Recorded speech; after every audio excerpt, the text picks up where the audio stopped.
Good morning. This presentation will be critically exploring the recent influx of virtual image content hosted by the social media platform TikTok, containing the overtly masculine performativities of lesbians within the Western Hemisphere. TikTok typically hosts self-generated video content of its users, both amateur and professional, made accessible by personal smartphone mobile devices.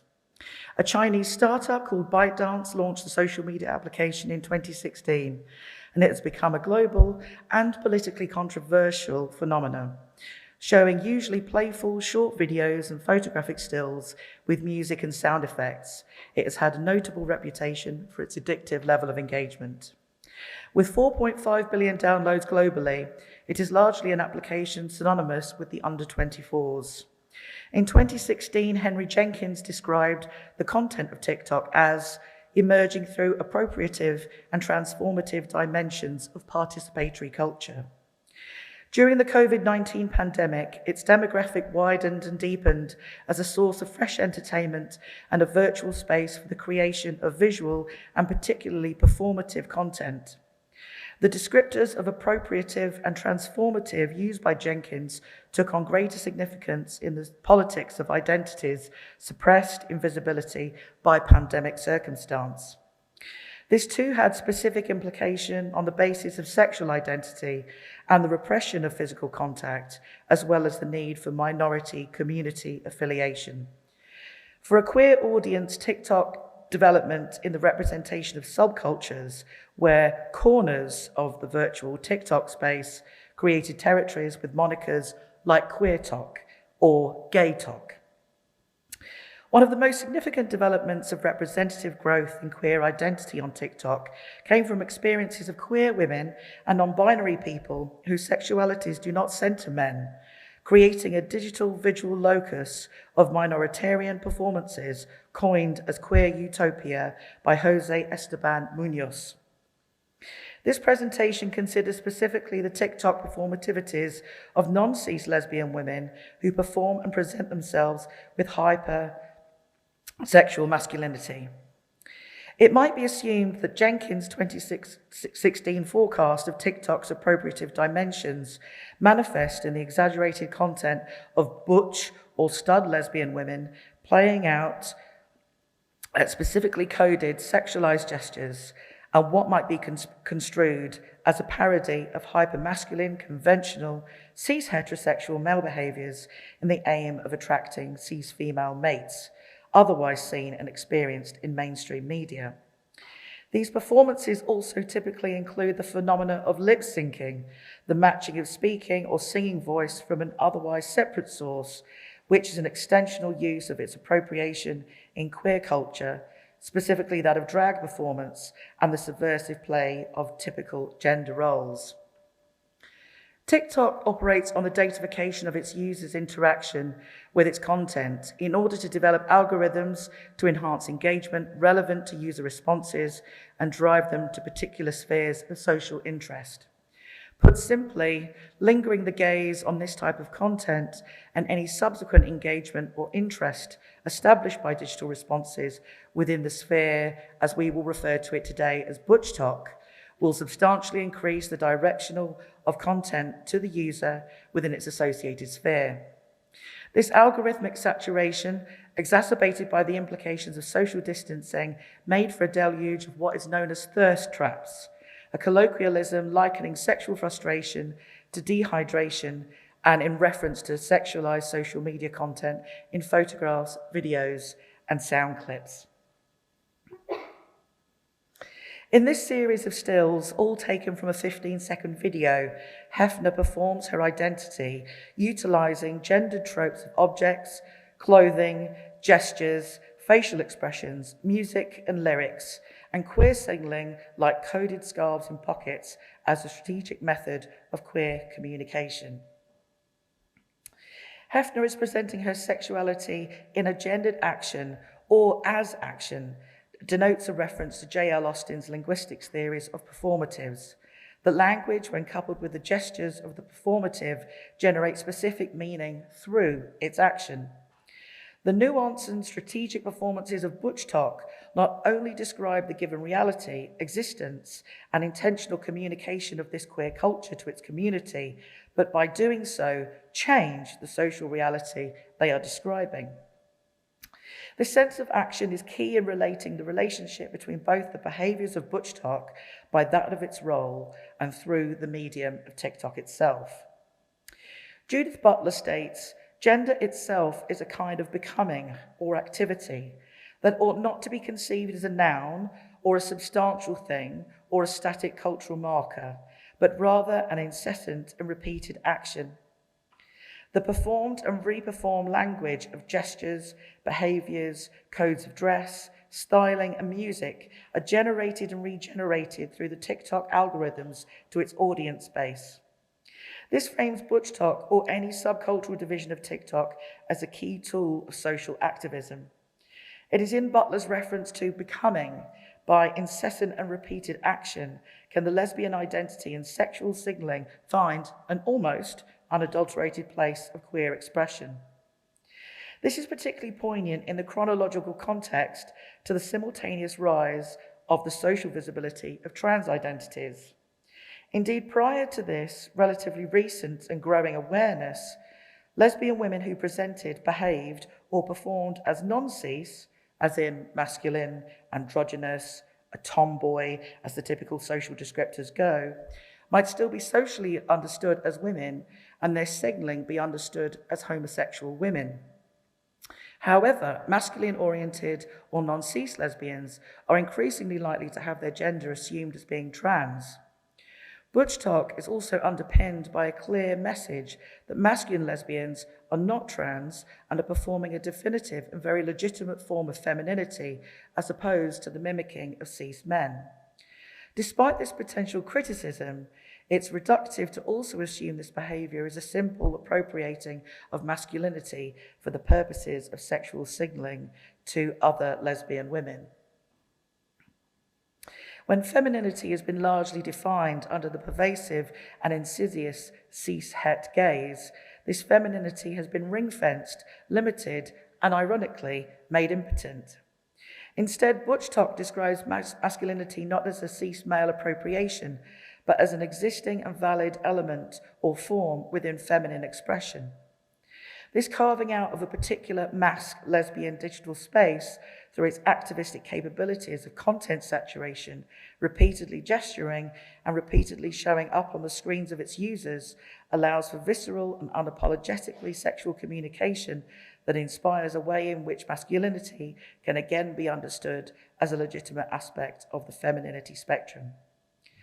The marginality of masked lesbians, isolated from the prevailing social discourses of visibility and its entrenched oppression from Western patriarchy and misogyny, exacerbated by a pandemic culture, initially caused an identity deterritorialization.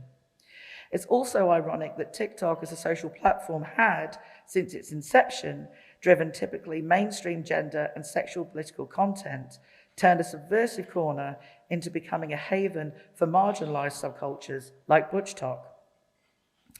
The digital displacement from more physically engaged activities and the emergence of a technological platform still defining its own identity in the world of social media made the Wild West that was COVID TikTok an opportune and subversive haven for visual representation, which Deleuze and Guattari describe in context to deterritorialization that movements can mean possible lines of flight. Here is a list of some specific gestural examples that can be seen and identified on Butch Talk. I'm going to show you two. That is what is called the face rub and lip biting.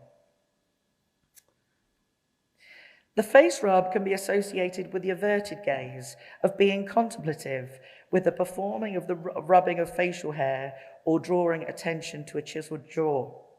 This also intersects with another type of TikTok gesturing called mewing, a very current phenomenon performed by the youngest subscribers of TikTok who are not speaking in their visual content, but training their jawline to become more refined.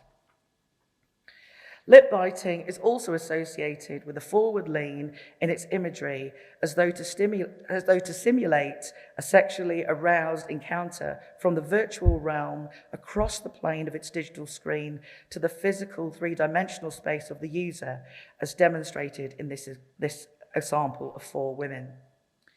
Attention should also be extended to how written language and hashtag coding also provides coded identifiers, including evidence of the default search position to, quote, find related content. The phenomena of self-depiction, photography, and film as a visual culture is the progeny of the virtual realm. This influence prompted Gomez Cruz and Maya to describe the arrival of a new 5th moment in photographic history. And where aesthetic developments are foregrounded, they too appear to be driven by device functions, not principally concerned with image production or design. Hence, the immediacy, ephemerality, and incessant performativity of contemporary everyday photographs are primarily explained with reference to the combined ubiquity, mobility, and connectivity of smartphone devices using virtual platforms of sharing. Butchstock uses the intentional placing of oneself as the content provider as both the subject and object of desire by a carefully coded set of overt gestural signals and caricature-like poses. It is in this instance that Roland Barthes laments that posing affects as a betrayal of personal identity, as the objectifying of a subject, as the transformation of an indefinable essence of lived inner identity into a frozen external image that traps and stifles his, or in our case, her, felt flow of subjectivity.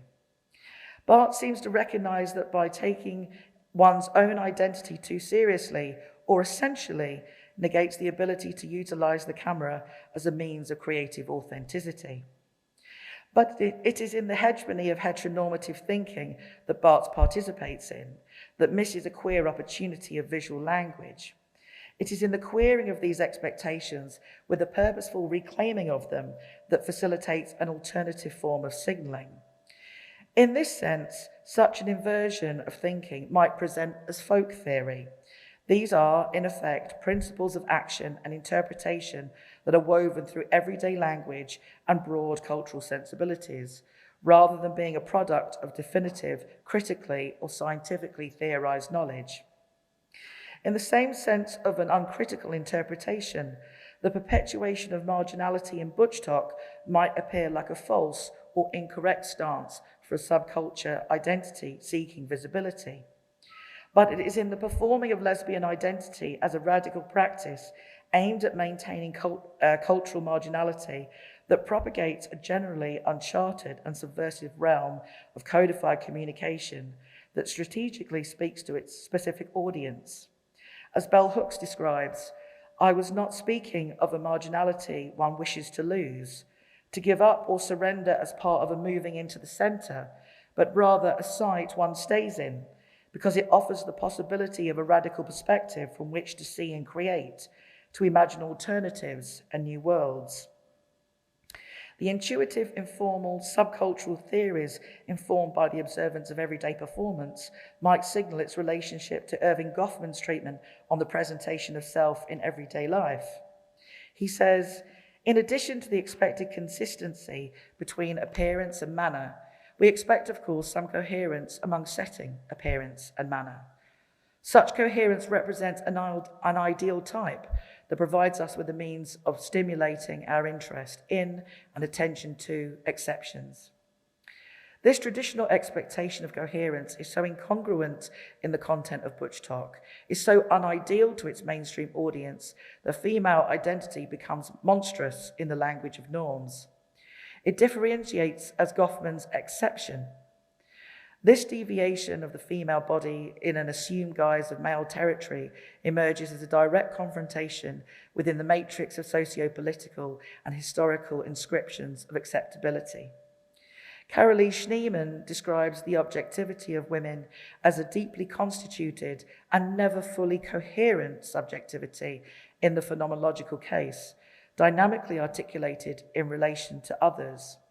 It is in the action of this particular application of performance as an opposition to understood knowledge as never fully coherent, and through the incongruence with heteronormative sensibilities that allows an emergence of a channel of specific articulation that stimulates deep, queer intuitions and instincts in its targeted audience through a selective visibility.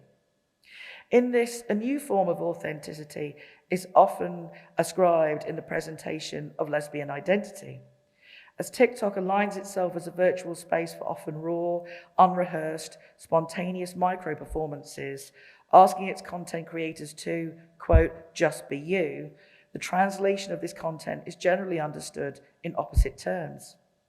Arguably, ButchTok is the pinnacle, most explicit example of the intentional creation of performed inauthenticity to deliver a profoundly different reading that rejects the normative gaze, redirects and locks on the target of its intended queer audience, and conversely generates a form of queer authenticity. Whilst the queer audience may not be able to explicitly identify and intellectualize the specific codes and signifiers of performative gestures, they most certainly respond through an intuitive, instinctive, sexual sense of identification.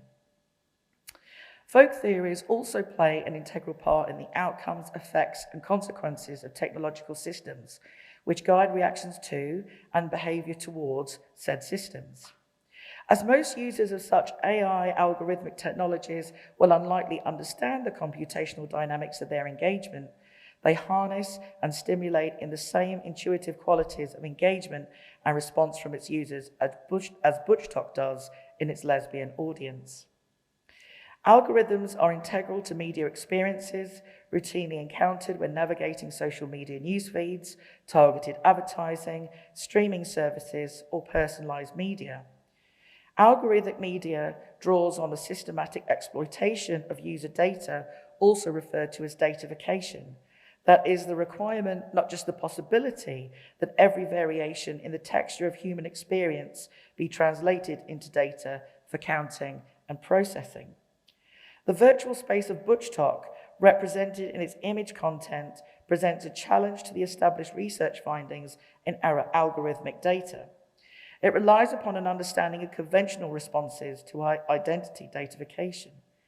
But it is in the folk theorization of the untested and informal and non-compliant user behaviors against anticipated norms that has allowed a form of queer datafication.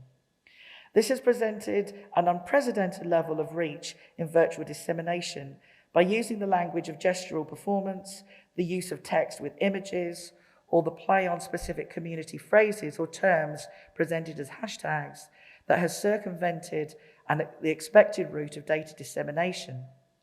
As TikTok uses the algorithm that is designed to respond to user behaviors and is constantly shifting in light of thematic engagement, the intention of ButchTok's selective visibility through its community codifications somewhat inadvertently has expanded the realm of visibility, creating new virtual content colloquially coined as TikTok made me a lesbian, a set of reaction images and videos either stitched to original ButchTok content or standalone, where cis lesbian women perform equally subversive, traditionally feminine acts of fawning as a response.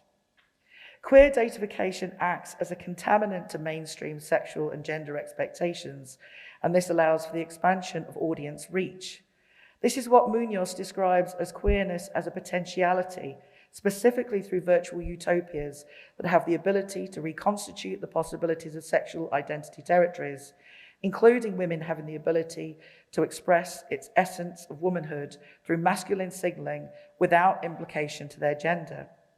Through a bypass of contemporary heteronormative assumptions of data user behaviors, what TikTok, or indeed any other virtual platform of engagement, perhaps didn't anticipate was that the perspectives of audiences and their own specific forms of sense-making has allowed for an acknowledging of the nuances of queer people's agency beyond its metrification into computable data.